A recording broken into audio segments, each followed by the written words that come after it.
The rain came down in sheets that October night, hammering against the trailer's tin roof like 1,000 angry fists. Sarah pressed her back against the cold bathroom wall, her 7-year-old body trembling as heavy footsteps shook the hallway floor. She could hear her mother crying in the kitchen, the sound mixing with her stepfather's slurred threats. This was the soundtrack of her childhood, a brutal symphony that played on repeat in the forgotten corners of Thunder Creek, South Dakota.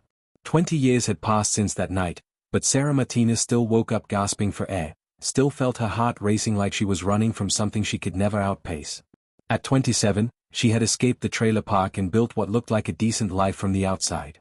She managed a small bookstore in Rapid City, lived in a modest apartment with plants on the windowsill, and paid her bills on time. But inside, she carried the weight of a past that refused to let go. The nightmares came 3 or 4 times a week. In them, she was always small again, always helpless, always waiting for the next explosion of violence. Her therapist called it complex trauma. Sarah called it being broken beyond repair. She had tried everything: medication, meditation, support groups that met in church basements where people shared horror stories over stale coffee and cheap cookies. Nothing worked. The past had its claws in her, and she was starting to believe it would never let go. Her mother had died 2 years ago, cirrhosis taking what the years of abuse hadn't already destroyed. Sarah hadn't cried at the funeral. She felt nothing but a hollow emptiness where love should have been. Her stepfather was in prison now, 15 years for nearly killing his 3rd wife. Sarah should have felt relief, maybe even justice, but instead she felt cheated. The man who had terrorized her childhood got to live in a cell with 3 meals a day while she remained trapped in a prison of her own making. Work became her escape, the only place where the past seemed to quiet down. Between the shelves of books, Sarah could lose herself in other people's stories, in worlds where broken things got fixed and heroes defeated their demons. She knew every corner of that small store, every creaking floorboard and dusty shelf. The owner, Mrs. Chen, had hired her 5 years ago when Sarah was barely holding herself together, working 2 jobs and living out of her car. The old woman never asked questions, just offered steady work and quiet kindness. It was Mrs. Chen who first mentioned the gathering. She had been restocking the Native American history section when she handed Sarah a flyer. "There's a storytelling event at the Cultural Center this weekend," she said, her eyes soft with something that looked like concern. "A Lakota elder is coming. People say he has a gift for helping people find their way." Sarah almost laughed. She had heard it all before, the promises of healing, the quick fixes, the spiritual solutions that never solved anything. But something in Mrs. Chen's expression made her take the flyer. Maybe it was the exhaustion of fighting the same battles every day. Maybe it was the dream she'd had the night before, where she was drowning in dark water and couldn't remember how to swim.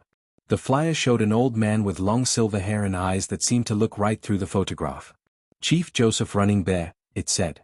"Keeper of stories, healer of hearts." The words felt too big, too impossible. Sarah had stopped believing in healers and keepers and anything that promised to fix what felt permanently destroyed. But she folded the flyer and put it in her pocket anyway. That night, alone in her apartment, Sarah stood at her window watching the city lights blur through the glass. She thought about her mother, about the trailer park, about all the nights she had survived by making herself small and invisible. She thought about the girl she used to be, the one who believed she might escape and become something more than her circumstances. That girl felt like a ghost now, a memory of hope that had died somewhere along the way. The flyer sat on her kitchen counter, the old chief's eyes seeming to follow her around the small space. Sarah didn't believe in signs or fate or divine intervention. She believed in endurance, in surviving one more day, in the small victories of getting out of bed and putting one foot in front of the other. But something whispered in the quiet of that night, something that sounded almost like possibility. Maybe, just maybe, she would go. Saturday morning arrived cold and gray, the kind of late autumn day that matched Sarah's mood perfectly.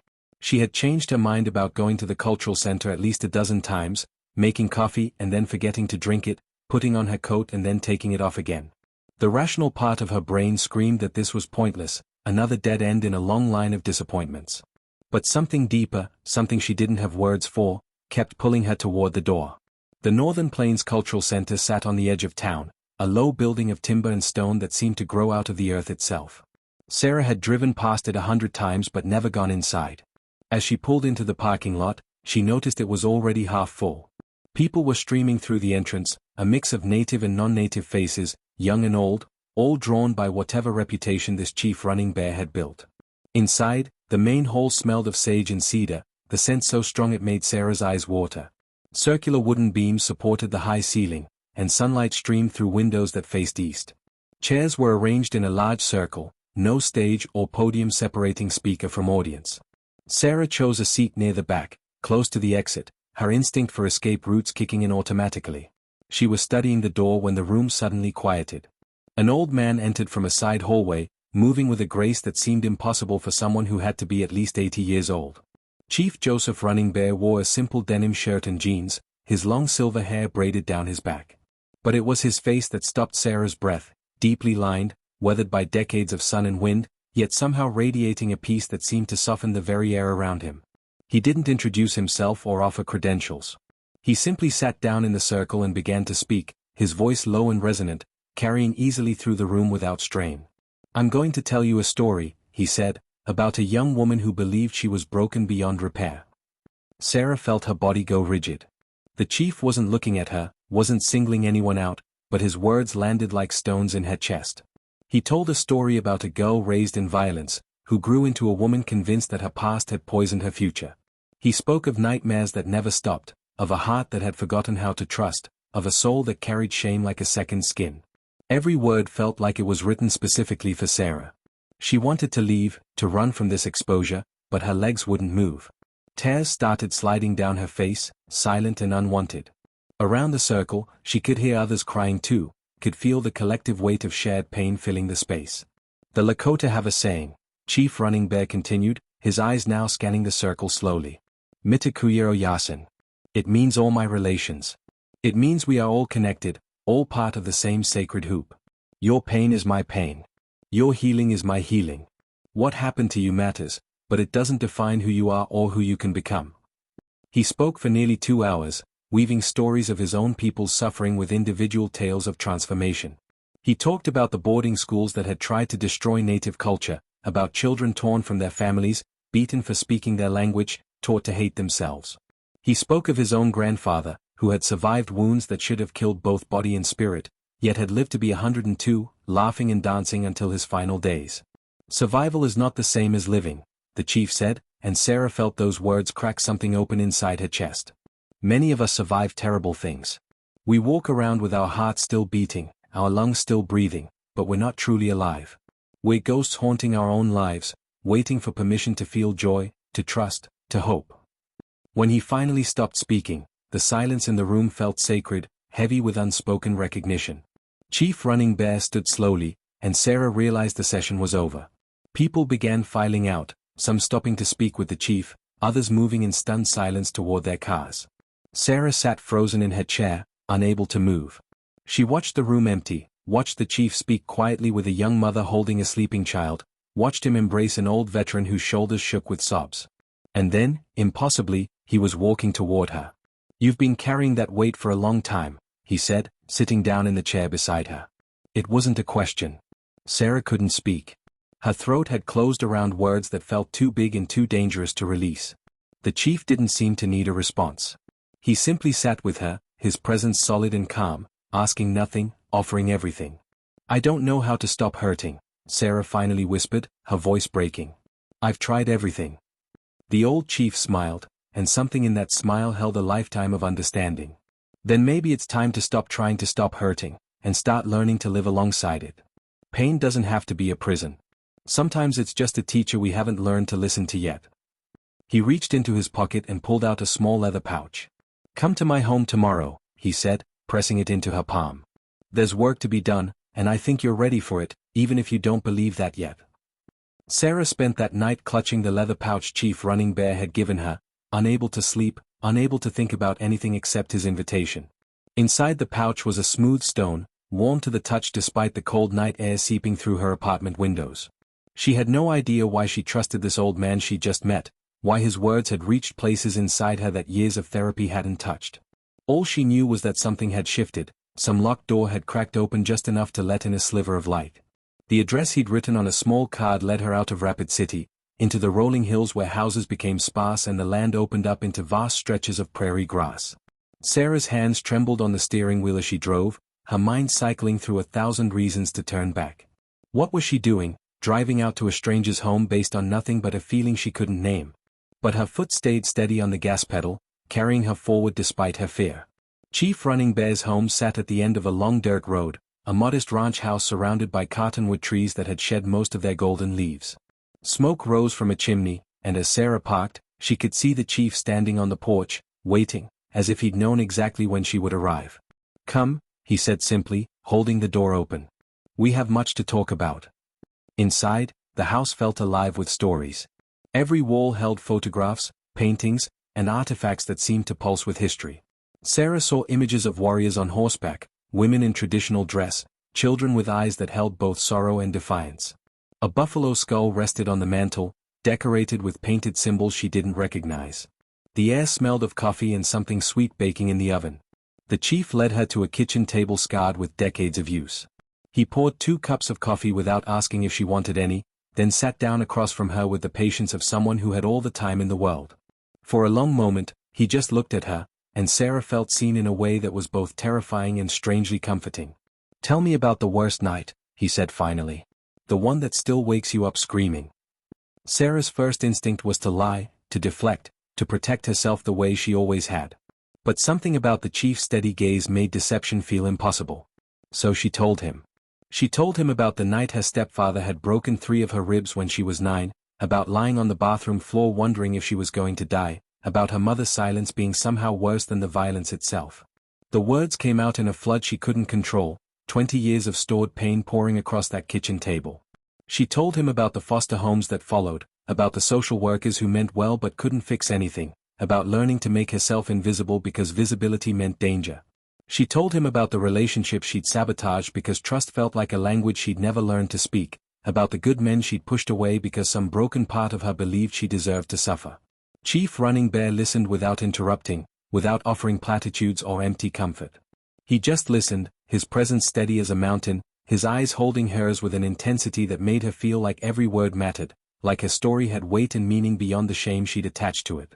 When she finally ran out of words, empty and exhausted, the chief stood and walked to a window overlooking the prairie.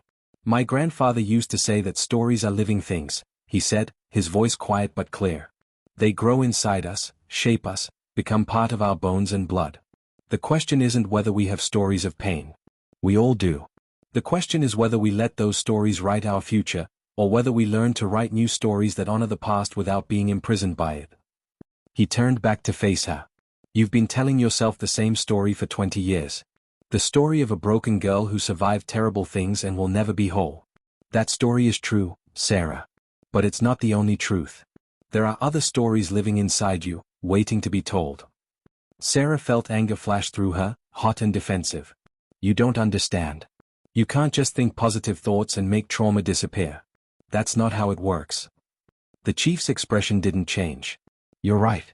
Positive thinking is useless against real pain. But I'm not talking about pretending the past didn't happen.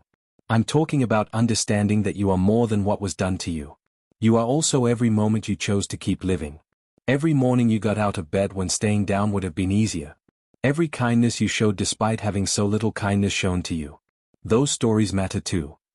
He returned to the table and pulled out a thick leather journal, its pages yellowed with age. "This belonged to my grandfather. He started writing in it when he returned from the boarding school, when he was trying to remember who he was beneath all the shame and anger they'd taught him to carry. He wrote every day for 60 years. Stories of pain, yes, but also stories of beauty, of resilience, of moments when grace broke through despite everything." The chief opened the journal to a random page and began reading in Lakota, the words flowing like water over stone. Sarah didn't understand the language, but she felt the emotion behind it, the weight of a man wrestling with his own demons and finding, somehow, reasons to keep fighting. "This is your work now," Chief Running Bear said, closing the journal. "Not to erase your past, but to expand your story. To find the moments of strength alongside the moments of pain. To see yourself as a whole person, not just a collection of wounds." He slid a new journal across the table, its leather cover smooth and unmarked. "Write," he said. "Write everything.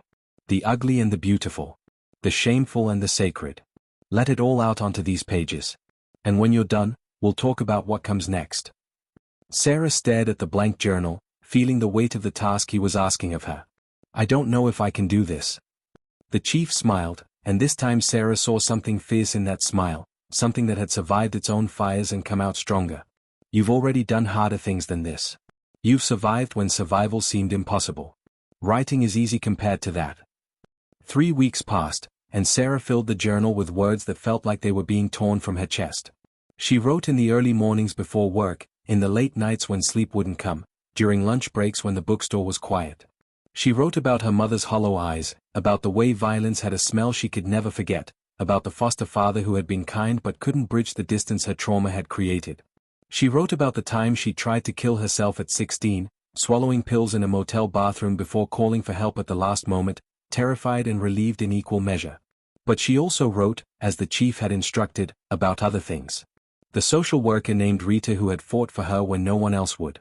The high school English teacher who had seen something in her writing and encouraged her to keep going. The moment she got the keys to her first apartment, standing in the empty rooms and realizing she had created something safe, something that was hers alone. These memories felt smaller, less significant than the trauma, but writing them down gave them weight they'd never had before. She returned to Chief Running Bear's home on a Sunday morning when frost covered the prairie grass like scattered diamonds. He greeted her with coffee and fry bread, leading her not into the house this time but out to a fire pit behind it, where flames already crackled against the cold air. Several other people sat around the fire, their faces marked by the same kind of weathered pain Sarah recognized in her own mirror.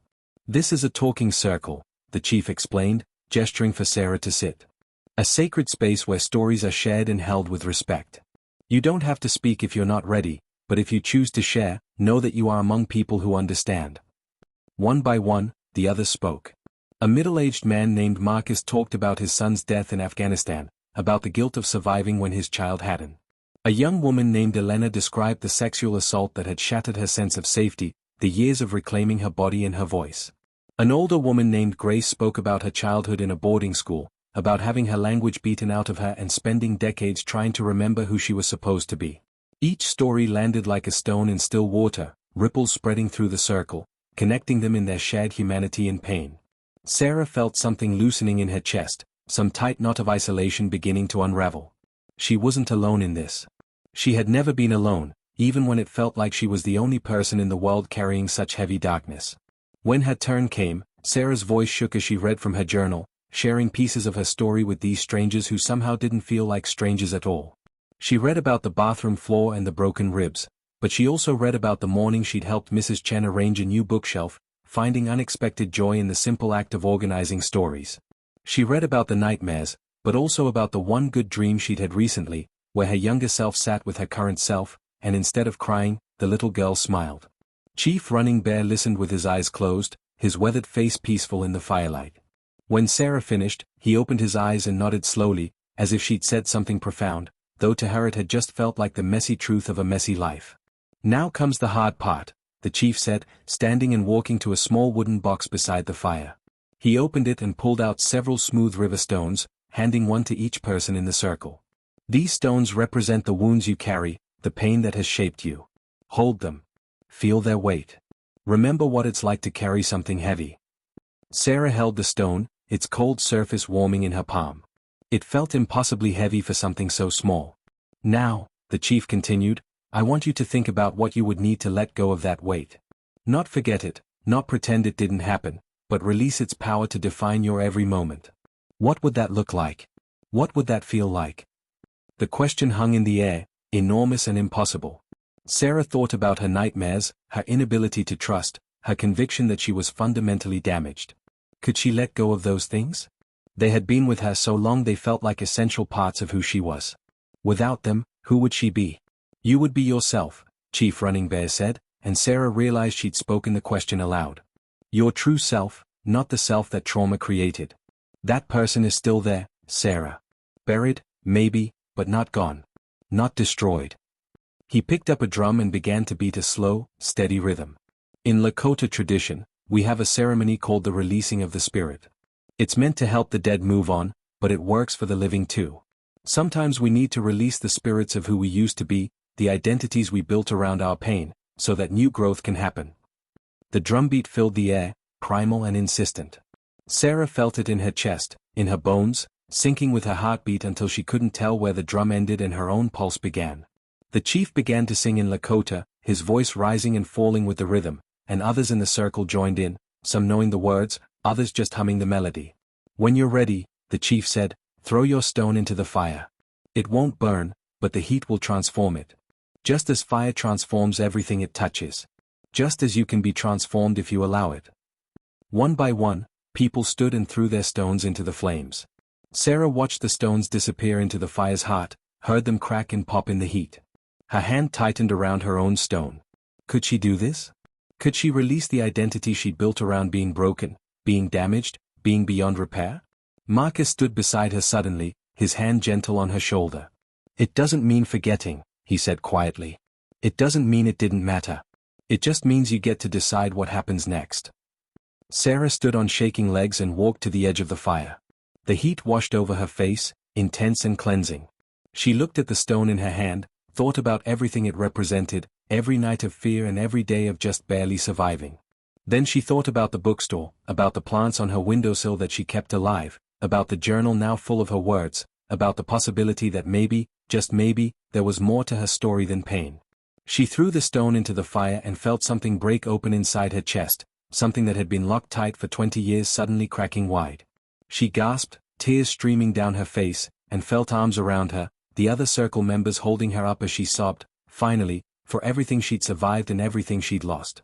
Sarah woke the next morning in her own bed with no memory of driving home.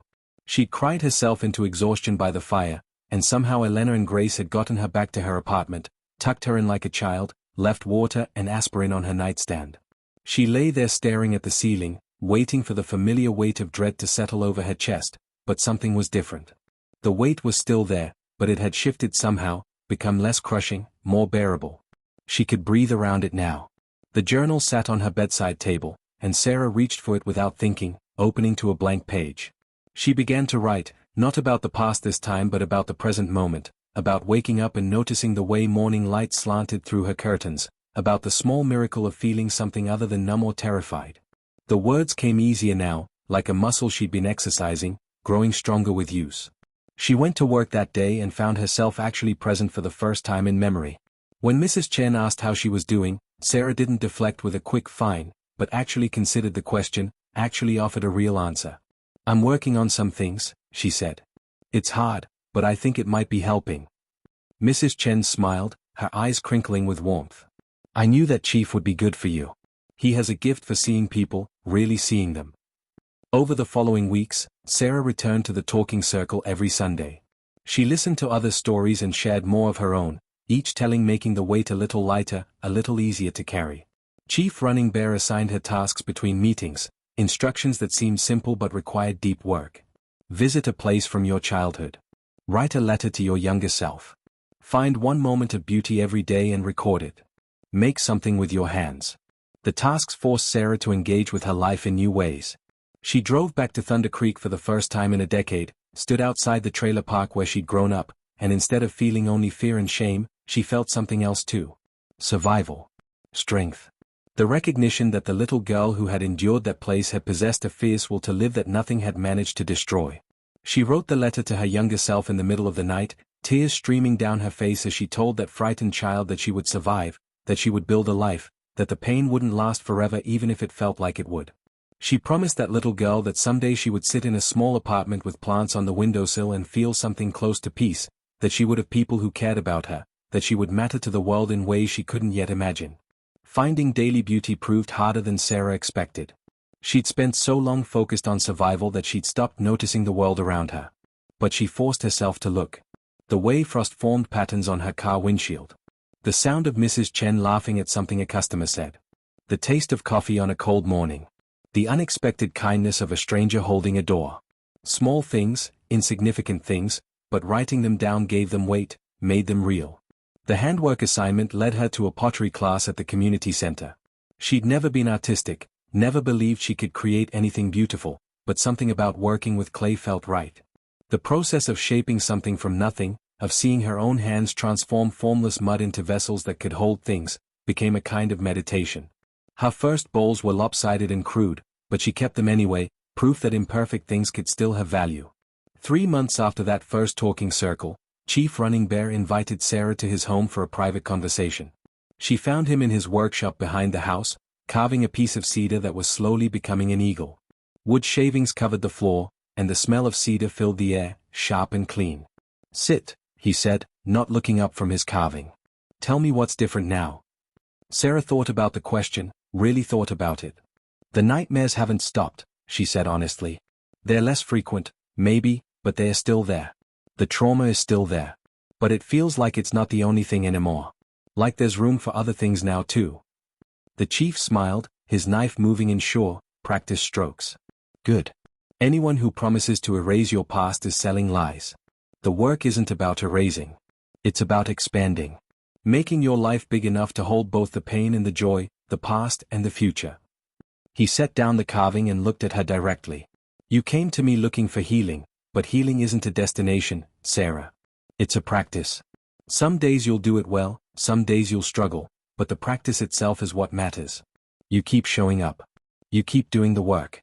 You keep choosing to live fully instead of just survive."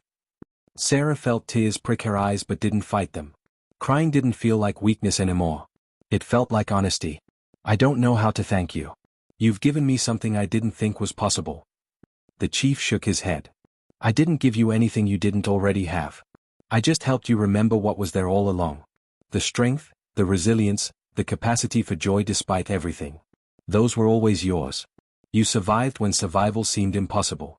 You kept your heart soft when hardness would have been easier. You're one of the strongest people I've ever met, and now you're beginning to see it too." He handed her the eagle carving, its wings spread in flight. "This is for you. A reminder that transformation is possible. That things which seem impossibly broken can take new forms.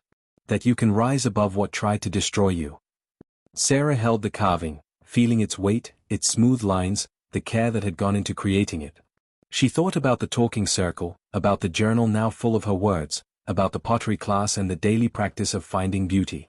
She thought about Marcus and Elena and Grace, about the community of broken people helping each other become whole. "What happens now?" she asked. The chief smiled, that fierce smile that held lifetimes of hard-won wisdom. "Now you live. You keep writing, keep creating, keep showing up for yourself and others. You build a life that honors both where you've been and where you're going. And when you're ready, you help others the way you've been helped. You pass it forward. That's how healing works. That's how we transform individual pain into collective strength." Sarah left Chief Running Bear's home that day with the eagle tucked carefully in her bag and a sense of possibility blooming in her chest. She drove back to Rapid City as the sun set over the prairie, painting the sky in shades of orange and gold. The road stretched ahead, uncertain and unknown, but for the first time in her life, that uncertainty didn't feel like a threat. It felt like an opening, a space where new stories could be written. She thought about the little girl on the bathroom floor, about all the nights she'd survived by sheer stubborn will, about the long journey from that trailer park to this moment. The past would always be part of her story, but Chief Running Bear had shown her it didn't have to be the end of it. She could write new chapters. She could create a life defined not by what had been done to her but by what she chose to do with the days she'd been given. The brutal past hadn't defined her after all. A Lakota chief had helped her see that. But more importantly, she had helped herself see it too. And that made all the difference.